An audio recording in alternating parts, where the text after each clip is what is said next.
하나님 말씀 보겠습니다. 하나님 말씀은 마태복음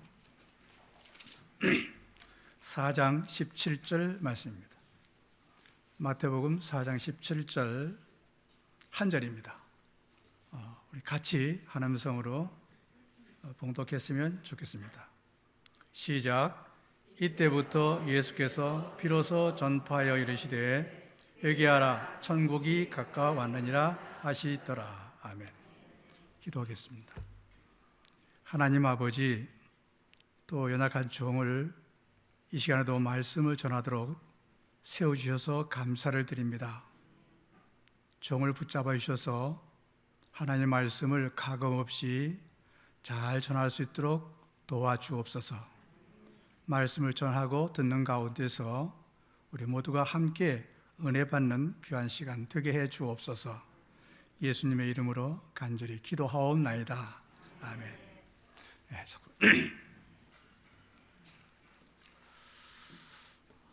먼저 이렇게 아름다운 예배당을 건축하신 목사님과 성도들께 진심으로 축하를 드립니다. 성도들도 그렇지만 목사님들에게는 자기 예배당 갖는 것이 로망입니다. 그런데 이렇게 입지가 좋아도 너무 좋은 이곳에 아름다운 예배당을 건축해서 축하드립니다. 제가 목양실에서 내다보면 얼마나 부러운지 모릅니다. 좋은 예배당에서 좋은 목사님 말씀 듣고 얼마나 축복인 거예요. 여러분 축하드립니다.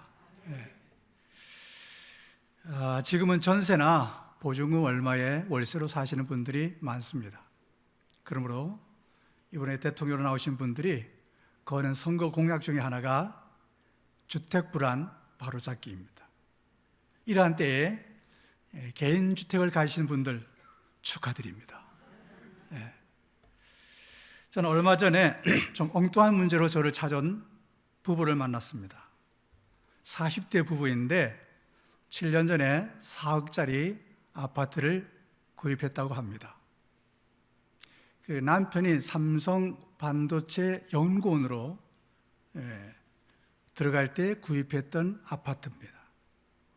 물론 양가 부모님들의 도우심과 그리고 은행의 대출을 얼마 정도 받았다고 합니다. 그런데 얼마 전에는 또 7억짜리 아파트를 계약을 했다는 거예요. 불과 몇 년 만에 아파트 값이 그만큼 오른 거예요. 그런데 이번에 새로 구입한 아파트는, 계약한 아파트는 입지 조건이 이 교회만큼은 아니겠지만 아주 좋다 그럽니다. 그런데 부인은 그 새 아파트로 이사 가기를 싫어한다는 거예요. 이미 계약을 했기 때문에 취소하면 계약금만 날리는 거예요. 계약금도 한두 푼이 할 텐데, 부인이 싫어하는 이유는 지금 아파트에 정이 너무 들었다는 겁니다. 결혼 후 처음 구입한 아파트고 그곳에 아기가 태어났어요.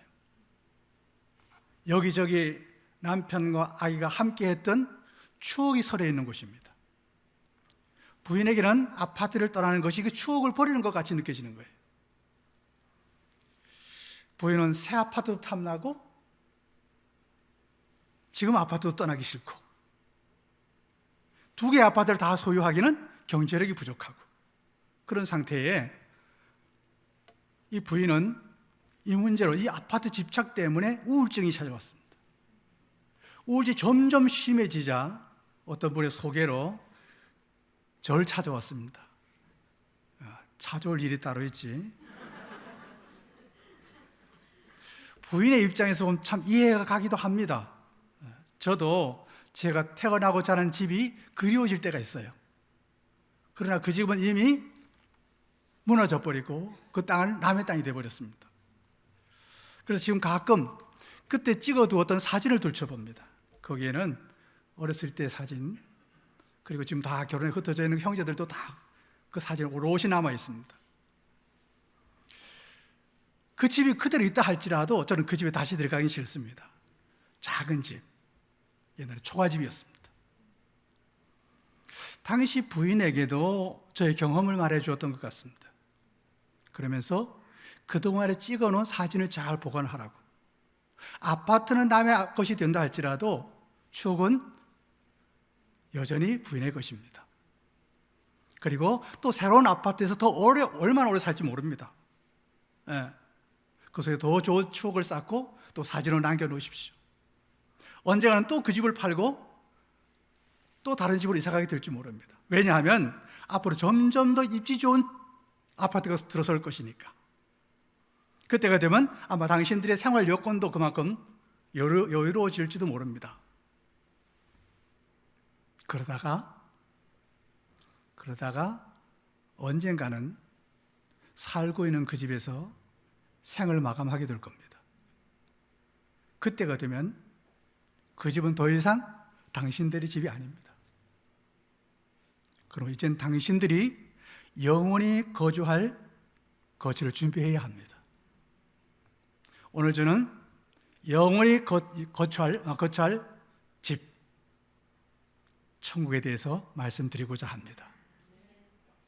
지금 아파트 구입보다 더 중요하고 더 시급한 겁니다. 이 천국의 입주민이 되기 위해서는 먼저 천국에 대해서 잘 알아야 합니다. 오늘 본문 4장 17절을 다시 읽겠습니다. 이때부터 예수께서 비로소 전파하여 이르시되 회개하라 천국이 가까이 왔느니라 하시더라. 예수님의 말씀에 의하면 천국이 가깝습니다. 회개하는 자에게 천국이 가깝습니다. 반대로 회개하지 아니하면 천국이 멉니다. 천국이 먼 이유는 천국의 반대편으로 등을 돌리고 있기 때문입니다. 우리가 흔히 회개를 잘못을 부인하고 뉘우치는 것으로 알고 있습니다. 그러나 예수님이 말씀하신 회개는 더 적극적입니다.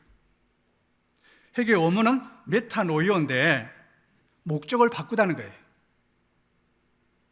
이 말은 메타와 노이오가 합쳐진 말로 방향 전환을 뜻하는 거예요. 메타는 누구누구와 함께 더불어 동행하다는 뜻입니다. 그리고 노에오는 인지하다, 지각하다 하는 뜻이에요.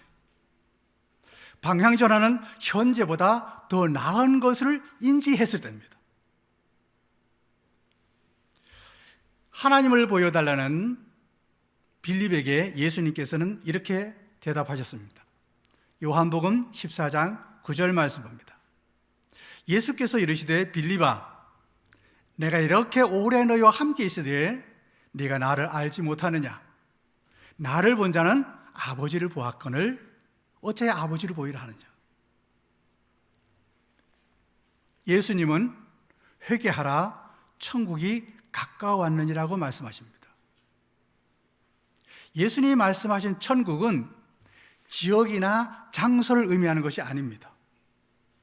지역이나 장소는 옮겨지는 것이 아니기 때문에 우리가 그곳으로 가야만 하는 겁니다. 그런데 예수님은 천국이 가까이 왔느니라고 말씀하십니다. 천국은 시공간을 초월해서 하나님이 계신 곳입니다. 그 어디든 하나님이 계신 곳이 곧 천국입니다. 그런데 그 하나님이 지금 세상에 오셨어요. 문제는 세상이 가까이 계신 하나님을 인지 못하고 있는 겁니다. 저들의 시야가 하나님을 향하여 반대로 서 있기 때문입니다. 회개란 하나님을 향한 방향 전환입니다. 그러기 위해서는 말씀과 동행해야 합니다. 예수님이 바로 말씀이 육신이 되어 오신 분이에요.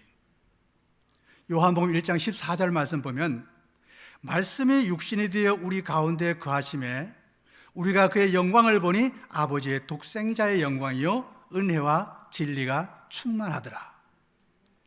이 말씀을 기록한 사도 요한은 3년 동안 예수님과 동행함으로써 깨달았어요. 아, 이분이 말씀이 육신이 되어 오신 하나님의 아들이시구나. 그리고 이분은 태초부터 계신 말씀이요 곧 하나님이시구나. 그래서 요한복음 1장 1절에 보면은 태초에 말씀이 계시니라. 이 말씀이 하나님과 함께 계셨으니 이 말씀이 곧 하나님이시니라. 천국의 입주민이 되기 위해서는 방향 전환을 해야 합니다. 그러기 위해서는 말씀이 육신이 되어 오신 그 예수님과 동행해야 합니다. 그런데 지금은 말씀이 육신이 되어 오신 그 예수님은 계시지 않습니다.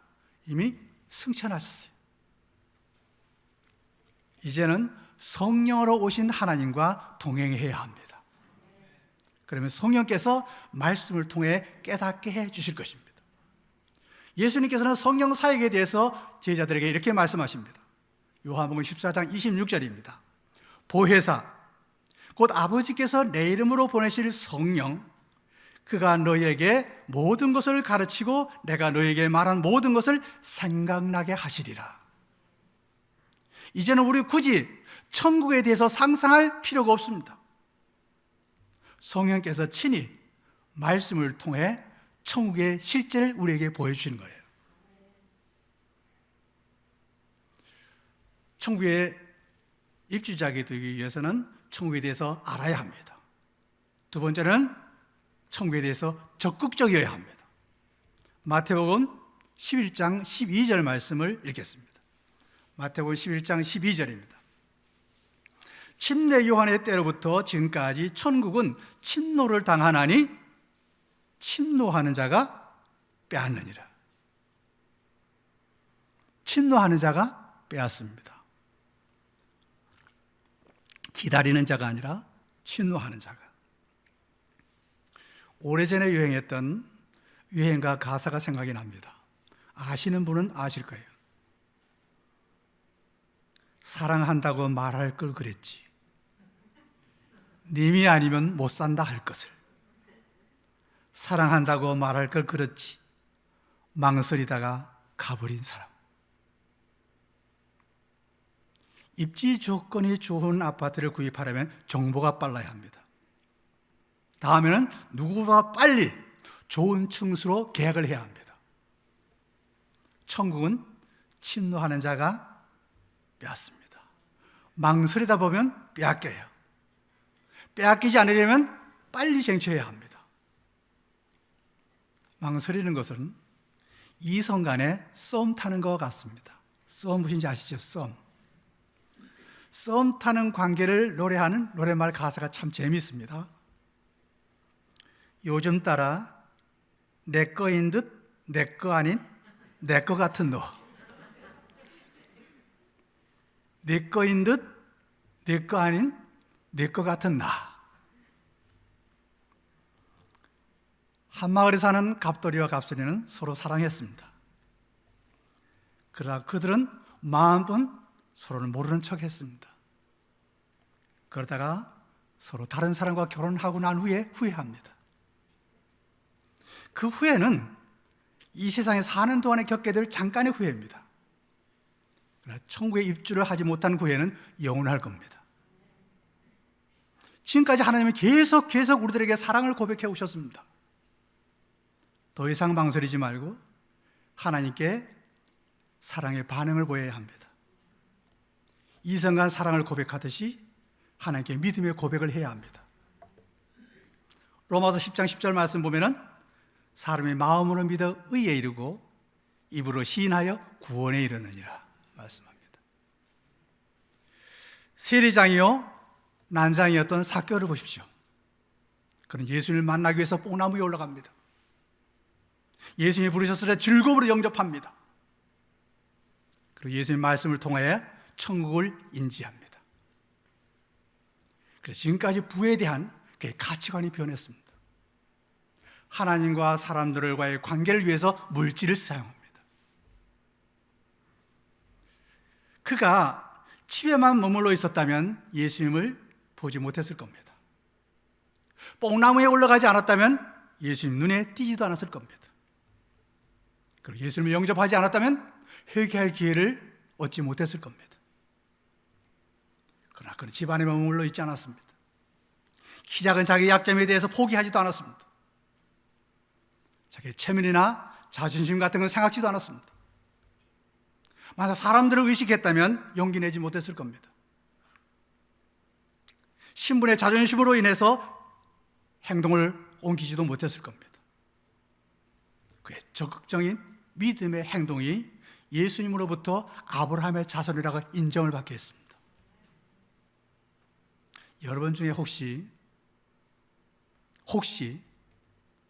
천국에 대해 썸만 타는 분은 없습니까? 교회는 오래 다녔지만 여전히 구원에 대한 확신이 없는 분은 없습니까? 예수님이 말씀하셨습니다. 천국은 침노하는 자가 뺏는다고. 침노하십시오. 세 번째, 천국에 입주자가 되려면 천국의 입성의 복음을 믿어야 합니다. 로마서 1장 16절 말씀을 읽습니다. 내가 복음을 부끄러워하지 아니하노니 이 복음은 모든 믿는 자에게 구원을 주시는 하나님의 능력이 됨이라.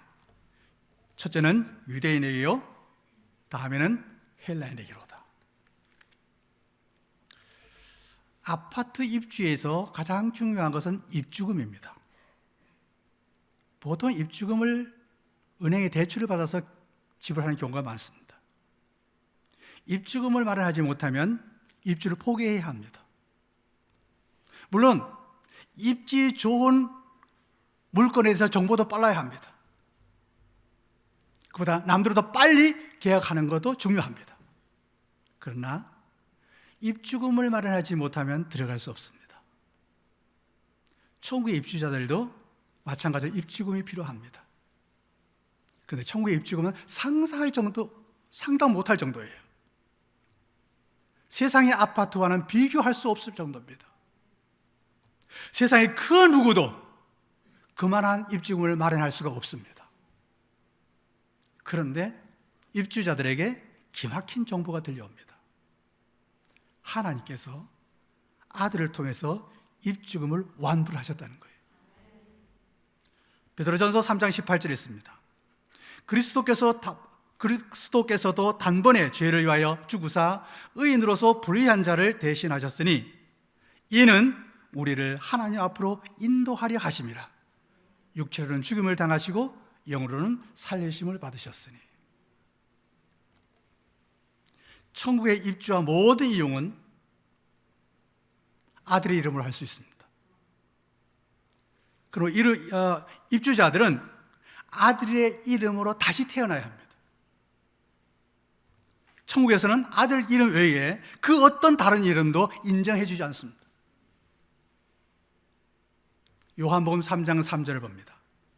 예수께서 대답하여 이르시되 진실로 진실로 내게 이르노니 사람이 거듭나지 아니하면 하나님 나라를 볼 수 없느니라.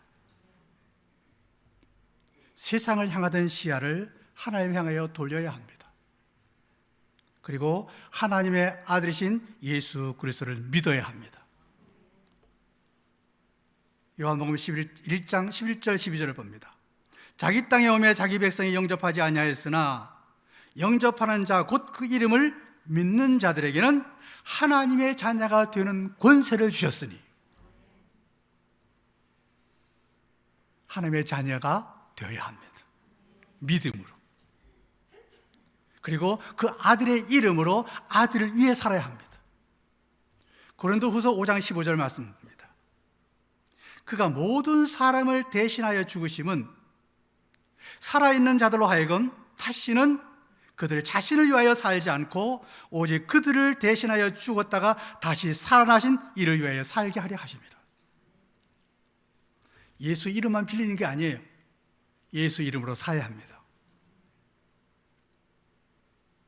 마지막으로 천국 입주의 때를 말씀드리고자 합니다. 제가 그때 말하는 때는 죽은 후에 천국 입주가 아닙니다. 예수님께서 말씀하신 것도 보면은 문맥적으로 보면 죽은 후에 천국 입주를 말씀하신 것이 아니에요. 가까이 왔다고 말씀하시고 침노한다고 말씀하신 것은 죽은 후에 가는 것이 아니에요. 사도 바울도 그 때가 지금이라고 강조해 말씀하고 있습니다. 고린도후서 6장 1절 2절 말씀 봅니다. 우리가 하나님과 함께 일하는 자로서 너희를 권하노니 하나님의 은혜를 헛되이 받지 말라. 이르시되 내가 은혜 베풀 때에 너에게 듣고 구원의 날에 너를 도왔다 하셨으니 보라 지금은 은혜 받을 만한 때요 보라 지금이 구원의 날이로다. 기회는 하나님의 은혜의 때는 바로 지금입니다. 대체로 천국은 죽어서 가는 것으로 생각하고 있습니다. 그러나 그 전에 천국의 입주권을 갖고 있어야 돼요. 입주권을 갖고 있어야 됩니다. 요한일서 5장 11절 12절 말씀입니다. 또 증거는 이것이니 하나님이 우리에게 영생을 주신 것과 이 생명이 그의 아들 안에 있는 그것이니라. 아들이 있는 자에게는 생명이 있고 하나님의 아들이 없는 자에게는 생명이 없느니라. 확인해 봐야 합니다. 내 안에 하나님의 아들이 거하시는가? 하나님의 아들이 내 안에 거하신다면 난 생명이 있는 사람입니다. 천국의 입주권을 갖고 있는 거예요. 그러나 사도 바울은 좀 심각한 말씀하고 있습니다. 고린도후서 13장 5절입니다. 너희는 믿음 안에 있는가 너희 자신을 시험하고 너희 자신을 확증하라. 예수 그리스도께서 너희 안에 계신 줄을 너희가 스스로 알지 못하느냐? 그렇지 않으면 너희는 버림받은 자니라. 내 안에 예수 그리스도가 거하시는가 거하시지 못하는가에 따라서 완전히 달라지는 거예요. 잠시 머물 세상에 거처도 필요하겠지만 영원한 거처의 준비는 시급합니다. 왜냐하면 세상에서 우리 남은 생애와 끝은 아무도 예측할 수 없기 때문입니다. 누구 말 맞다나 오는 곳은 순서가 있어도 가는 데는 순서가 없습니다. 그러므로 하나님을 향한 방향 전환으로 예수님을 믿고 하나님의 자녀로 거듭나야 합니다. 그리고 하나님의 자녀의 신분으로 성령의 인도하심을 따라 사는 삶이 곧 천국의 삶입니다. 우리 모두 하나님의 은혜의 때에 구원받아서 천국 시민으로서 살아가는 행복한 그리스도인들이 다 되었으면 좋겠습니다. 기도하겠습니다.